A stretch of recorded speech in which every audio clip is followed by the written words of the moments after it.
ಶ್ರೀಗುರುಭ್ಯೋ ನಮಃ ಹರಿ ಓಂ. ಗಣಾನಂತ್ವಂ ಗಣಪತಿಗಂ ವಾಮಹಂ ಕವಿಂ ಕವೀನಾಪಮಶ್ರಮಸ್ತಮಂ ಜ್ಯೇಷ್ಠರಾಜಂ ಬ್ರಹ್ಮಣಾಂ ಬ್ರಹ್ಮಣಸ್ಪತಾನ ಶೃಣ್ವನ್ನಂ ಜಪಿಸ್ಸೀರಸಾದನಂ ಶ್ರೀಮನ್ಮಹಾಗಣಾಧಿಪತಯೇ ನಮಃ. ಸಮಸ್ತ ಪ್ರಜಾಧ್ವನಿ ಟಿವಿ ವೀಕ್ಷಕರಿಗೆ ನಿತ್ಯವಾಣಿ ಕಾರ್ಯಕ್ರಮಕ್ಕೆ ಸ್ವಾಗತ. ಬುಧವಾಸರದಲ್ಲಿ ಶ್ರೀ ಕ್ರೋಧಿನಾಮ ಸಂವತ್ಸರೆ ದಕ್ಷಿಣಾಯನೆ ಶರದೃತು ಕಾರ್ತಿಕ ಮಾಸೆ ಕೃಷ್ಣ ಪಕ್ಷೆ ಗತಶಾಲಿ 1946ನೇ ಗತಕಲಿ 5125ನೇ ದಿನಾನಿ ಬುಧವಾಸರದಲ್ಲಿ. ಇವತ್ತಿನ ತಿಥಿ ಪಂಚಮಿ, ನಕ್ಷತ್ರೆ ಪುನರ್ವಸು ನಕ್ಷತ್ರೆ. ಬುಧವಾಸರದ ದ್ವಾದಶ ರಾಶಿಗಳ ಫಲಾಫಲಗಳು ನೋಡೋಣ ಬನ್ನಿ. ಪ್ರಥಮ ರಾಶಿ ಮೇಷರಾಶಿ. ಮೇಷರಾಶಿ ಮೇಷಲಗ್ನದವರಿಗೆ ನೂತನ ವಸ್ತ್ರಾಭರಣವನ್ನು ಖರೀದಿಸುವ ಶುಭಯೋಗ. ಸ್ಥಗಿತಗೊಂಡಿರುವಂತಹ ಕೆಲಸ ಕಾರ್ಯಗಳು, ಗೃಹ ನಿರ್ಮಾಣಗಳ ಕೆಲಸ ಕಾರ್ಯಗಳು ಮರುಚಾಲನೆಗೆ ನಿಮಗೆ ಸುಭಿಕ್ಷವಾದಂತಹ ಕಾಲ ಅಂತಲೂ ಸಹ ಹೇಳಬಹುದು. ಮತ್ತು ಉದ್ಯೋಗದಲ್ಲಿ ನೀವು ಯಾರು ಆಸಕ್ತರಿರುತ್ತೀರಿ, ಉದ್ಯೋಗದ ಅವಕಾಶಗಳಿರುತ್ತೀರಿ, ಅವ್ರಿಗೆ ಶುಭ ವಾತಾವರಣ ಕೂಡ ನೋಡುವಂಥದ್ದು. ಜೊತೆಗೆ ಋಣಬಾಧೆ ನಿವಾರಣೆ ಆಗುವಂತಹ ಶುಭ ಕಾಲ ಅಂತಲೂ ಸಹ ತಿಳಿಸ್ಬೋದು. ಇವತ್ತಿನ ದಿವಸ ಉತ್ತಮ ಪ್ರಗತಿಯಾಗಿ ಕಂಡುಬರುತ್ತೆ. ಮೇಷರಾಶಿಯವರಿಗೆ ಶುಭ ಸಂಖ್ಯೆ ಬಂದು 1, ಶುಭವರ್ಣ ಬಂದು ಕೆಂಪು. ಪರಿಹಾರವಾಗಿ ಗಂ ಗಣಪತಿಯೇ ನಮಃ ಮಂತ್ರ ಪಠಣದಿಂದ ಒಳಿತು. ಮುಂದಿನ ರಾಶಿ ವೃಷಭ.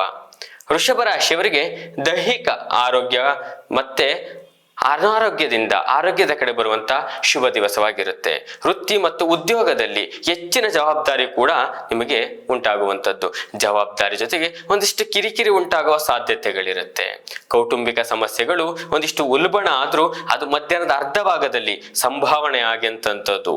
ಜೊತೆಗೆ ಸಮಾಜದಲ್ಲಿ ನಿಮಗೆ ಗೌರವಕ್ಕೆ ಧಕ್ಕೆ ಘಟನೆಗಳು ಉಂಟಾಗುವ ಸಂದರ್ಭಗಳಿರುತ್ತೆ. ಎಚ್ಚರಿಕೆಯಿಂದ ಮಾತುಕತೆಗಳಾಡೋದು ಉತ್ತಮವಾಗಿರುತ್ತೆ. ಇವತ್ತಿನ ದಿವಸದಲ್ಲಿ ನೂತನ ವ್ಯವಹಾರಗಳಿಗೆ ಶುಭ ಕಾಲ ಅಲ್ಲ, ಮುಂಜಾಗರೂಕತೆಯಿಂದ ಇರತಕ್ಕದ್ದು. ವೃಷಭ ರಾಶಿಯವರಿಗೆ ಶುಭ ಸಂಖ್ಯೆ ಬಂದು 2, ಶುಭವರ್ಣ ಬಂದು ಹಸಿರು. ಪರಿಹಾರವಾಗಿ ನವಗ್ರಹಗಳ ಆರಾಧನೆ ಒಳಿತು. ಮುಂದಿನ ರಾಶಿ ಮಿಥುನ. ಮಿಥುನ ರಾಶಿಯವರಿಗೆ ಸಣ್ಣ ಪುಟ್ಟ ವ್ಯಾಪಾರ ವ್ಯವಹಾರ ಮಾಡುವಂತವರಿಗೆ ಹೆಚ್ಚಿನ ಲಾಭ ಜೊತೆಗೆ ಚರ್ಮೋದ್ಯಮ ಮಾಡುವಂತವರಿಗೆ ಲಾಭದಾಯಕ ದಿನಮಾನವಾಗಿರುತ್ತೆ. ಜೊತೆಗೆ IT ಉದ್ಯಮದವರಿಗೆ ಧನ ಲಾಭ ಕಡೆ ಇರುವಂತದ್ದು. ಕೆಲಸ ಕಾರ್ಯಗಳಲ್ಲಿ ಅತ್ಯುತ್ತಮ ಪ್ರಶಂಸೆ ಕೂಡ ನಿಮಗೆ ಸಿಗುವಂತದ್ದು. ಮನೆಯ ಒಳಗಡೆ ಮತ್ತು ಹೊರಗಡೆ ಅಹಿತರ ಘಟನೆಗಳು ಇಲ್ಲದೇನೆ ಶಾಂತಿಯುತ ನೆಮ್ಮದಿ ವಾತಾವರಣಗಳು ನೋಡುವಂತ ಶುಭ ಕಾಲವಾಗಿರುತ್ತೆ. ಮಿಥುನ ರಾಶಿಯವರಿಗೆ ಶುಭ ಸಂಖ್ಯೆ ಬಂದು 8, ಶುಭವರ್ಣ ಬಂದು ಕೇಸರಿ. ಪರಿಹಾರವಾಗಿ ಬಲಮುರಿ ಗಣಪತಿ ಆರಾಧನೆ ಒಳಿತು. ಮುಂದಿನ ರಾಶಿ ಕರ್ಕಾಟಕ. ಕರ್ಕಾಟಕ ರಾಶಿಯವರಿಗೆ ಕೈಗೆತ್ತಿಕೊಂಡಂತಹ ಕೆಲಸ ಕಾರ್ಯಗಳಲ್ಲಿ ಸ್ವಲ್ಪ ನಿಧಾನಗತಿಯಲ್ಲಿ ಸಾಗುವಂಥದ್ದು. ಕುಟುಂಬದ ಸದಸ್ಯರ ಸಹಕಾರದಿಂದ ಕೆಲವು ಸಮಸ್ಯೆಗಳು ನೀವು ನಿವಾರಣೆ ಮಾಡುವಂಥದ್ದು. ವೃತ್ತಿ ಉದ್ಯೋಗ ವ್ಯಾಪಾರಗಳಲ್ಲಿ ಉತ್ತಮ ಪ್ರಗತಿಯನ್ನು ನೋಡುವಂಥದ್ದು. ಮಾನಸಿಕವಾಗಿ ಸಂತಸದಿನಕವಾದಂತಹ ದಿನಮಾನವನ್ನು ನೋಡುವಂಥದ್ದು. ನೂತನ ಕೆಲಸ ಕಾರ್ಯಗಳಿಗೆ ಶುಭ ಕಾಲವಾಗಿರುತ್ತೆ. ಕರ್ಕಾಟಕ ರಾಶಿಯವರಿಗೆ ಶುಭ ಸಂಖ್ಯೆ ಬಂದು 3, ಶುಭವರ್ಣ ಬಂದು ಕೆಂಪು. ಪರಿಹಾರವಾಗಿ ಕುಲದೇವತೆಗಳ ಅನುಷ್ಠಾನ ಒಳಿತು. ಮುಂದಿನ ರಾಶಿ ಸಿಂಹ. ಸಿಂಹ ರಾಶಿಯವರಿಗೆ ದೀರ್ಘಕಾಲದ ಅನಾರೋಗ್ಯಗಳಿದ್ರೆ ತಕ್ಕ ಮಟ್ಟಿಗೆ ವಿಮುಕ್ತರಾಗುವಂಥದ್ದು. ಕುಟುಂಬದಲ್ಲಿ ಸುಖ ಸೌಖ್ಯ ಹೆಚ್ಚಾಗುವಂಥದ್ದು. ಹಳೆಯ ಹೂಡಿಕೆಗಳಿಂದ ನಿಮಗೆ ಧನ ಲಾಭ ಕೂಡ ನೀವು ನಿರೀಕ್ಷಿಸಬಹುದು. ವ್ಯಾಪಾರ ವ್ಯವಹಾರಗಳಲ್ಲಿ ಉತ್ತಮ ಧನಾಗಮನ ಕೂಡ ಆಗುವಂಥದ್ದು. ಕೆಲಸ ಕಾರ್ಯಗಳಲ್ಲಿ ನಿರೀಕ್ಷಿಸಿದ್ದನ್ನು ನೀವು ಅಪೇಕ್ಷೆ ಪಟ್ಟಿದ್ದನ್ನೇ ನಿಮಗೆ ಕೈ ಸಿಗುವಂತ ಶುಭ ದಿವಸವಾಗಿರುತ್ತೆ. ಶುಭಿಕ್ಷ ಕಾಲ ಅಂತಾನೆ ಸಹ ಹೇಳ್ಬೋದು. ಸಿಂಹ ರಾಶಿಯವರಿಗೆ ಶುಭ ಸಂಖ್ಯೆ ಬಂದು 5, ಶುಭವರ್ಣ ಬಂದು ಕೆಂಪು. ಪರಿಹಾರವಾಗಿ ಹತ್ತಿರದಲ್ಲಿರುವಂಥ ಅಶ್ವತ್ಥರಳಿ ಮರ ಪ್ರದಕ್ಷಿಣೆ ಒಳಿತು.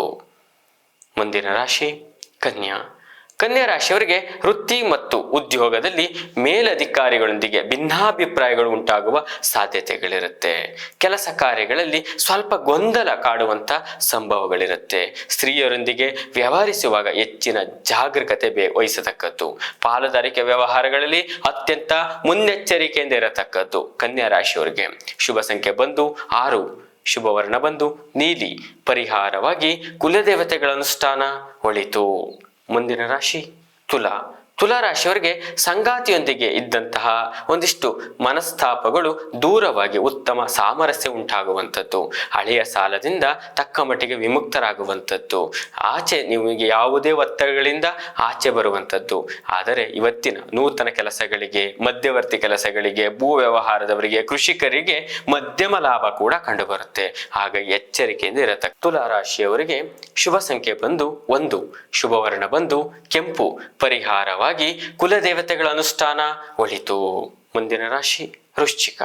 ವೃಶ್ಚಿಕ ರಾಶಿಯವರಿಗೆ ಹಣಕಾಸಿನ ವಿಚಾರದಲ್ಲಿ ಒಂದಿಷ್ಟು ಉತ್ತಮ ಪ್ರಗತಿಯನ್ನು ಸಹ ನೋಡುವಂಥದ್ದು, ಮನೆಯಲ್ಲಿ ಶಾಂತಿ ನೆಮ್ಮದಿಯ ವಾತಾವರಣ ಕೂಡ ನೋಡುವಂಥದ್ದು, ವಿದ್ಯುತ್ ಉಪಕರಣಗಳ ಮಾರಾಟಗಾರರಿಗೆ ಉತ್ತಮ ಧನ ಲಾಭ ಕೂಡ ನೋಡುವಂಥದ್ದು, ನೂತನ ವ್ಯವಹರಿಸಲಿ ಶುಭ ಕಾಲವಾಗಿರುತ್ತೆ. ಪ್ರಮುಖ ಕೆಲಸ ಕಾರ್ಯಗಳಲ್ಲಿ ನಿಮಗೆ ಕಾರ್ಯ ಸಾಫಲ್ಯತೆ ಕೂಡ ನೋಡುವಂಥದ್ದು. ವೃಶ್ಚಿಕ ರಾಶಿಯವರಿಗೆ ಶುಭ ಸಂಖ್ಯೆ ಬಂದು 6, ಶುಭವರ್ಣ ಬಂದು ಹಸಿರು, ಪರಿಹಾರವಾಗಿ ಹನುಮಾನ್ ಚಾಲೀಸ ಪಠನೆ ಒಳಿತು. ಮುಂದಿನ ರಾಶಿ ಧನಸ್ಸು. ಧನಸ್ಸು ರಾಶಿಯವರಿಗೆ ಅನಿರೀಕ್ಷಿತವಾಗಿ ಧನಾಗಮನ ಸೂಚನೆ ಕೂಡ ನೋಡುವಂಥದ್ದು, ಕೈಗೆತ್ತಿಕೊಂಡಂತಹ ಕೆಲಸ ಕಾರ್ಯಗಳಲ್ಲಿ ಉತ್ತಮ ಸಹಬಾಳ್ವೆಯನ್ನು ಸಹ ಕಾಣಲಿದ್ದೀರಿ. ವೃತ್ತಿ ಉದ್ಯೋಗದಲ್ಲಿ ಅತ್ಯುತ್ತಮ ಒಂದಷ್ಟು ಸಂಪ್ರಾಪ್ತಿಯನ್ನು ಸಹ ನೋಡುವಂಥದ್ದು, ಹಣಕಾಸಿನ ವಿಚಾರದಲ್ಲಿ ಉತ್ತಮ ನೀವು ಕಾಣುವಂಥದ್ದು, ಜೊತೆಗೆ ಹಳೆಯ ಸಾಲದ ಬಾಕಿ ಕೂಡ ನಿಮಗೆ ಕ್ರೋಢೀಕರಣವಾಗುವಂಥದ್ದು. ಧನುಸ್ಸು ರಾಶಿಯವರಿಗೆ ಶುಭ ಸಂಖ್ಯೆ ಬಂದು 9, ಶುಭವರ್ಣ ಬಂದು ಕೇಸರಿ, ಪರಿಹಾರವಾಗಿ ನಿಮ್ಮ ಹತ್ತಿರದಲ್ಲಿರುವಂತಹ ನವಗ್ರಹಗಳ ದೇವತೆಗಳ ಆರಾಧನೆ ಒಳಿತು. ಮುಂದಿನ ರಾಶಿ ಮಕರ. ಮಕರ ರಾಶಿಯವರಿಗೆ ಕುಟುಂಬದಲ್ಲಿದ್ದಂತಹ ಕಿರಿಕಿರಿ ವಾತಾವರಣಗಳು ಒಂದಿಷ್ಟು ಉಲ್ಬಣವಾಗುವ ಸಾಧ್ಯತೆಗಳಿದೆ. ಅನಗತ್ಯವಾದ ಅಪನಿಂದನೆಗಳಿಗೆ ನೀವು ಗುರಿಯಾಗುವಂಥದ್ದು, ಕೆಲಸ ಕಾರ್ಯಗಳಲ್ಲಿ ಮಾನಹಾನಿ ಆಗುವ ಸಂಭವಗಳಿರುತ್ತೆ. ವೃತ್ತಿ ಮತ್ತು ಉದ್ಯೋಗದಲ್ಲಿ, ವ್ಯಾಪಾರ ವ್ಯವಹಾರದಲ್ಲಿ ಯಾವುದೇ ಪ್ರಗತಿ ಕೂಡ ನೋಡುವಂಥದ್ದಾಗೋದಿಲ್ಲ. ಹೆಚ್ಚಿನ ಮುಂಜಾಗ್ರತೆ ವಹಿಸತಕ್ಕದ್ದು. ಮಕರ ರಾಶಿಯವರಿಗೆ ಶುಭ ಸಂಖ್ಯೆ ಬಂದು 2, ಶುಭವರ್ಣ ಬಂದು ಶ್ವೇತವರ್ಣ, ಪರಿಹಾರವಾಗಿ ಕುಲದೇವತೆಗಳ ಅನುಷ್ಠಾನ ಒಳಿತು. ಮುಂದಿನ ರಾಶಿ ಕುಂಭ. ಕುಂಭ ರಾಶಿಯವರಿಗೆ ಕೆಲಸ ಕಾರ್ಯಗಳಲ್ಲಿ ಅಪಾರವಾದದ್ದನ್ನು ನೀವು ಗಳಿಸುವಂಥದ್ದು, ಜೊತೆಗೆ ಪಾಲುದಾರಿಕೆ ವ್ಯವಹಾರಗಳಲ್ಲಿ ಉತ್ತಮ ಧನ ಲಾಭವನ್ನು ಸಹ ಗಳಿಸುವಂಥದ್ದು, ನೂತನ ಕೆಲಸ ಕಾರ್ಯ ಆರಂಭಿಸಲು ಅನುಕೂಲಕರ ವಾತಾವರಣ, ಮನೆಯಲ್ಲಿ ಕಿರಿಕಿರಿ ವಾತಾವರಣಗಳಿದ್ರೆ ತಕ್ಕ ಮಟ್ಟಿಗೆ ವಿಮುಕ್ತರಾಗುವಂಥದ್ದು. ಕುಂಭರಾಶಿಯವರಿಗೆ ರೈತಾಪಿ ವರ್ಗದವರಿಗೆ ಹೆಚ್ಚಿನ ಲಾಭ ಕೂಡ ನೋಡುವಂಥದ್ದು. ಕುಂಭರಾಶಿಯವರಿಗೆ ಶುಭ ಸಂಖ್ಯೆ ಬಂದು 3, ಶುಭವರ್ಣ ಬಂದು ಬಿಳಿ, ಪರಿಹಾರವಾಗಿ ಹನುಮಾನ್ ಚಾಲೀಸ ಪಠನ ಒಳಿತು. ಕೊನೆಯ ರಾಶಿ ಮೀನರಾಶಿ. ಮೀನರಾಶಿಯವರಿಗೆ ಕೆಲಸ ಕಾರ್ಯಗಳಲ್ಲಿ ಅತ್ಯುತ್ತಮವಾದ ಪ್ರಗತಿಯನ್ನು ಸಹ ನೋಡುವಂಥದ್ದು, ಐಷಾರಾಮಿ ವಸ್ತುಗಳನ್ನು ಖರೀದಿಸುವಂಥದ್ದು, ಗೃಹ ಅಲಂಕಾರಿಕ ವಸ್ತುಗಳಿಗೆ ತಕ್ಕ ಮಟ್ಟಿಗೆ ನೀವು ಅತಿ ವೆಚ್ಚವನ್ನು ನೀವು ಮಾಡುವಂಥದ್ದು, ಮತ್ತೆ ಗೃಹ ಮಾರಾಟಗಾರರಿಗೆ ಧನ ಲಾಭ ಕೂಡ ನೋಡುವಂಥದ್ದು, ಮಾನಸಿಕವಾಗಿ ಶಾಂತಿ ನೆಮ್ಮದಿ ದಿನವನ್ನು ಸಹ ನೋಡಲಿದ್ದೀರಿ. ಮೀನರಾಶಿಯವರಿಗೆ ಶುಭ ಸಂಖ್ಯೆ ಬಂದು 3, ಶುಭವರ್ಣ ಬಂದು ಹಸಿರು, ಪರಿಹಾರವಾಗಿ ಸುಬ್ರಹ್ಮಣ್ಯರ ಆರಾಧನೆ ಒಳಿತು. ಶ್ರೀ ಗುರುಭ್ಯೋ ನಮಃ. ಹರಿ ಓಂ.